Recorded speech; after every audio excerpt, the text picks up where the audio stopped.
সকাল। আর আমার বাড়িতে 3টে ককটেল আছে, তার মধ্যে 2টো মেয়ে আর একটা ছেলে। তো তার মধ্যে এই যে ককটেলটা দেখছো, এই ডিম দিয়েছে, এখন 4টে ডিম দিয়েছে। আমি তোমাদের দেখাচ্ছি, দেখো কত সুন্দর ছোট ছোট গোল গোল ডিম দিয়েছে। ঠিক আছে। আর যারা পাখির সম্বন্ধে জানতে চাও যে নতুন পাখি নিয়ে কীভাবে ওকে ব্রিড করাবে বা পাখিগুলো রাখবে কীভাবে, তার যদি কোনো রিভিউ চাও বা কোনো কিছু জানতে চাও, তাহলে আমাকে কমেন্ট করবে, আমি জানাবো। আমি বিগত 6 মাস ধরে আমি ককটেল রেখেছি বাড়িতে। আমার বাড়িতে আরও ককটেল ছিল। ঠিক আছে। তো এখন মাত্র 3টেই আছে।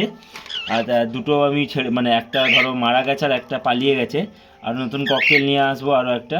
তো দেখেছিস কেমন 4টে ডিম দিয়েছে, সুন্দর 4টে গোল গোল ডিম দিয়েছে। তো এখন শুধুমাত্র ওয়েট, বাচ্চা কবে বেরোবে পাখির ডিম ফুটে। আর সকালবেলা দেখো আমরা দুর্বা ঘাস দিয়েছি। আর দুর্বা ঘাস পাখি সুন্দর, খুব মানে খুব ভালো করে খায় দুর্বা ঘাস। দেখো আমি দিচ্ছি, ওরা খাবে। এই দেখো সুন্দর খাচ্ছে ওরা দুর্বা ঘাস।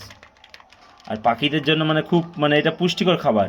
দুর্বা ঘাস বা যে কোনো পাতা জাতীয় জিনিস পাখিকে দিলে পাখি খুব খেতে ভালোবাসে। ঠিক আছে। আরও আজকে নতুন নতুন মানে কিছু আপডেট থাকলে আমি তোমাদের জানাবো।